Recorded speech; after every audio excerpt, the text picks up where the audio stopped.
السلام عليكم ورحمة الله وبركاته. ازيكم حبايبي؟ عاملين ايه؟ اتمنى يا رب ان الجميع يكون بخير.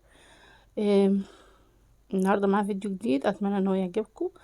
اللهم صل وسلم وبارك على سيدنا محمد وعلى اله وصحبه وسلم. اللهم اعز الاسلام والمسلمين في كل بلد وفي كل حين. اللهم ارفع راية الحق راية الدين، اللهم امين يا رب العالمين. النهارده بقى معانا اكلة شتوية 100%. آه، بتدي طاقة رهيبة في الشتاء، خصوصا احنا داخلين خلاص على الترم التاني من المدارس. فمحتاجين بقى تركيز، محتاجين قوة للمذاكرة، ومحتاجين طاقة باور كده في الجسم. تمام. ايه هي بقى الأكلة دي؟ مفتقة، مفيش أحلى منها في الشتاء. أكلي منها أولادك، أو المناعة أو الذاكرة، هتديهم طاقة جميلة جدا وتساعدهم على التركيز في المذاكرة. طبعا احنا عارفين ان العسل من السكريات، فالسكريات دي بتدي باور للجسم حلو جدا. زائد بقى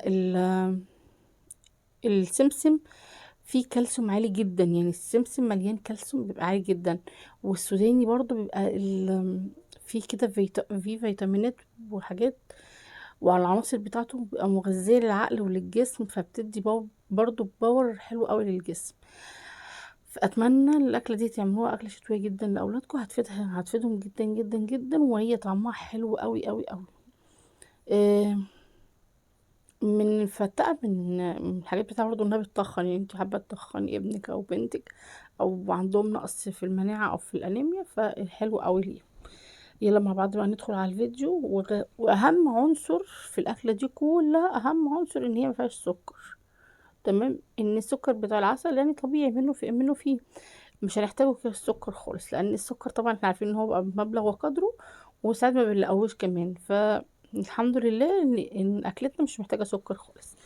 انت بس بتجيبي عسل وتبتدي تشتغلي على المكونات دي. اهم حاجه انا دلوقتي معايا كيلو عسل. تمام. هتجيبي كيلو عسل اسود. آه، هجيب بقى ايه؟ هجيب بقى معاه معلقه دقيق، معلقه حلبة مطحونة. الحلبة المطحونة دي انا بجيبها من عند العطار، بقول له انا عايزة حلبة مطحونة. تمام. آه للعسل او المفتقة يعني. دي معلقة دقيق، ودي اللي في المعلقة اللي عندك ديت ده ملح ليمون. يعني بص حوالي، يعني تقريبا ربع معلقة تقريبا او اقل كمان. ده مغات، ما عندكيش مغات يبقى عندك حلبة محوجة. حلبة محوجة برضو بتديها طعم جميل جدا، والمغات برضو بيبقى احلى واحلى، بس لو ما عندكيش يبقى الحلبة المحوجة هتقوم بالواجب. دي بقى حلبة المطحونة اللي انا اقول لك بقى على عند العطار، قول له عايزة حلبة مطحونة للمفتقة. آم، السمسم بأي كمية انت عايزاها، مش شرط عايزة تحطي معلقتين تلاتة أربعة. طبعا احنا عارفين السمسم غني بالكالسيوم، فكل ما تزودي كل ما يبقى أحلى يعني. والسوداني يعني بتجيب مثلا 10 جنيه من ده، 10 جنيه من ده. يعني الحلبة والحاجات دي برضو، يعني انت هتجيبي كمية، مثلا هتجيبي مثلا ب10 15 جنيه، هيكفي عندك كام مرة يعني شوفي المقادير دي بسيطة جدا جدا جدا.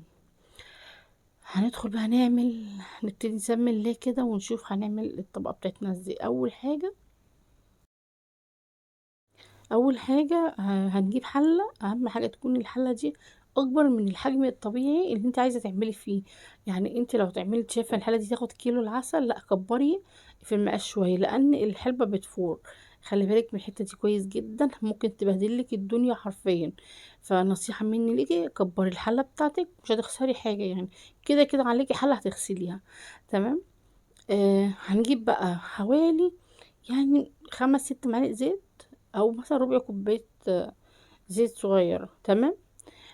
هنزل بالدقيق، هديله تشويحه كده، يعني 3 ثواني 4 ثواني يتشوح معايا. هنزل عليه بالحلبه اللي هي الحلبه المطحونه. بصي بالحلبه المطحونه، لو انت عندك حلبه حصى ممكن تطحني شويه في المطحنه بتاعت البهارات، اللي هي الفلفل والكمون والحاجات دي. المطحنه مش الكب، عشان تطعم معاكي كويس. لو انت خايفه على مطحنتك يبقى اشتري حلبه مطحنه جاهزه، هتقضي معاكي برضه نفس الغرض. تمام. بصي بقى انا نزلت بالحلبه والدقيق الاول، ونزلت بعديه بالحلبه، وبعديه بالمغاد او الحلبه المحوجه. الحلبه المحوجه اللي احنا بنجيبها في الشتا دي، عارفينها. جميله جدا. اللهم صل وسلم وبارك على سيدنا محمد. هنديهم بقى تقليبه كده مع بعض لغايه لما احس ان هم ريحتهم ابتدت تظهر معايا، مني بتاع دقيقه دقيقتين مش كتير. اهم حاجه النار عندك تكون متوسطه، مش عايزاها عاليه. هنزل بقى بالسوداني والسمسم. طبعا كده كده متحمصين يعني اوريدي، يعني متحمصين، بس آه انا بديهم تحميصه يعني، مش بغير اللون بتاعهم، لا انا بديهم تحميصه كده، بحيث ان هي ريحتهم تطلع مع الحلبه والدقيق اللي احنا حاطينه. بصي بقى العسل، طبعا عشان الحاجه بتبقى سخنه قوي وبتغلي فبتفور معاكي، فاهم حاجه تنزلي سرسوب صغير وتقلبي باستمرار بحيث ان بيفورش معاكي. خلي بالك عشان ده بتفور، بالفوران بتاعها ممكن يخليلك البوتاجاز تقعدي تغسليه فيه طول الليل، فاهماني؟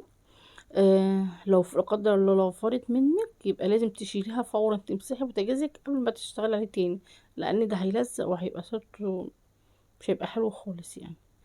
المهم بقى جبت العسل بقى، نزلت سرسوب سرسوب سرسوب سرسوب لغايه لما حسيت ان هي هبطت معايا كده، وفضيت كميه العسل كلها. وبديها بقى تقليبه كويسه كده باستمرار على النار طول ما انا واقفه، اديها تقليبه كل دقيقه كده، اروح جايه مقلباها كل دقيقه، اروح جايه مقلباها لغايه لما تغلي معايا. طب انتي بتقلبها لي كل شويه عشان خاطر الدقيق ما يكتلش معايا، والحلبة والمغات ما يكتلوش معايا، فانا عايزة اديهم تقليبة كل شوية بحيث ان هما يبقوا ما يكتلوش. فكل دقيقة كده يعني، طبعا النار يعني مش هقولك متوسطة، انت توطي كمان النار تحت المتوسطة شوية صغيرين بحيث انها تغلي على مهلها، وكل شوية تقلبي فيها لغاية لما تغلي بقى معاكي. لو انت بقى واثقة انها مش هتفور منك ممكن تخلي النار متوسط عادي يعني. كل شوية بقى قلبي، كل شوية قلبي. جميلة جميلة حرفيا، بتقلب ريحة البيت، بتخلي البيت كله ريحته تتقلب من ريحتها كده حاجة تنعش كده، وتحسي بقى بالدفى بقى بتاع الشتا فعلا.